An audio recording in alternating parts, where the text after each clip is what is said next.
ইমামের সাথে জামাতে প্রথম বৈঠক তথা তাশাহুদ করছিলাম।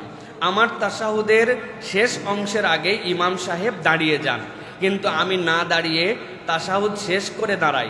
এতে কি আমার ইক্তেদা নষ্ট হয়ে যাবে? আমার ক্ষেত্রে সঠিকটা কি হবে, তাশাহুদ শেষ করা নাকি ইমামের সাথে দাঁড়িয়ে যাওয়া? মাসবুক হয়ে আমি মাঝে মাঝে জামাতে ইমামের সাথে সালাম ফিরায় ফেলি এবং আমার বাকি সালাত পরবর্তীতে উঠে আবার পড়ি। আমার জিজ্ঞাসা হচ্ছে যে আমার বাকি সালাত সালাম ফেরানোর পরে আদায় হবে নাকি আমাকে পুনরায় প্রথম থেকে সালাত আদায় করতে হবে?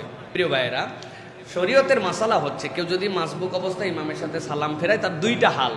একটা হচ্ছে ইমাম আসসালামু আলাইকুম ওয়া রাহমাতুল্লাহ বলতেছে, আপনি এক মুহূর্তও দেরি করেন নাই, ইমামের সাথেই আপনি সালাম ফিরেছেন আসসালামু আলাইকুম ওয়া রাহমাতুল্লাহ, আপনি ইমামের সাথে আসসালাম, মানে এক দেরি নাই, সাথে সাথে। আপনার যদি ইমামের সাথে সাথে হয় তাহলে আপনার জন্য বাকি যে 2 রাকাত সালাত মনে পড়ছে উঠে পড়ে নিছেন, যতটুকু মাসবুকের হালতে ছিল, আপনাকে সাহু সিজদাও দিতে হবে না, আপনার নামাজ হয়ে যাবে। কিন্তু আমরা কিন্তু এরকম করে সাথে সাথে সালাম ফিরাই না। আসসালামু আলাইকুম রহমতুল্লাহ, ইমাম সাহেব কিছুটা হলেও কম বেশি হয়, তাহলে আমি তার পরে পরে যদি সালাম ফিরাই তাহলে আপনি ভেবেন না যে আপনার সালাত হয় নাই, মনে পড়ছে, আপনি উঠে সালাত আদায় করে ফেলেন। কিন্তু আপনাকে সিজদায় সাহু করতে হবে। একটা সিজদায় সাহু আদায় করলে আপনার সালাত আদায় হয়ে যাবে।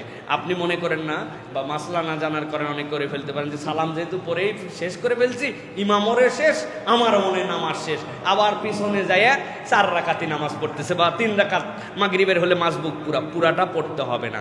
সাথে সাথে বরাবর হলে আপনার জন্য সিজদায়ে সাহু দিতে হবে না। আর আকপিস হয়ে গেলে সালাতটা আদায় করে ফেলেন বাকিটুকু, আর আপনার শেষ বৈঠকে একটা সিজদায়ে সাহু দিয়ে দিবেন, আপনার নামাজ সহি হয়ে যাবে ইনশাআল্লাহ।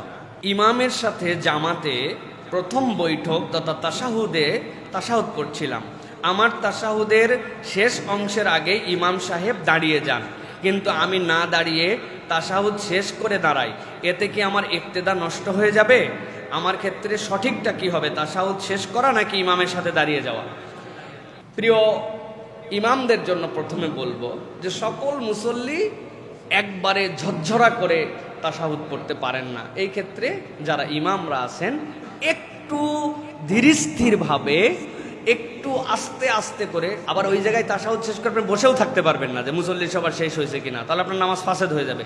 তো একটু রয়ে সয়ে ধীরস্থির করে পড়লে যেন সব মুসল্লির পড়া হয়, এইটা আমাদের প্রথমত মনে রাখা দরকার।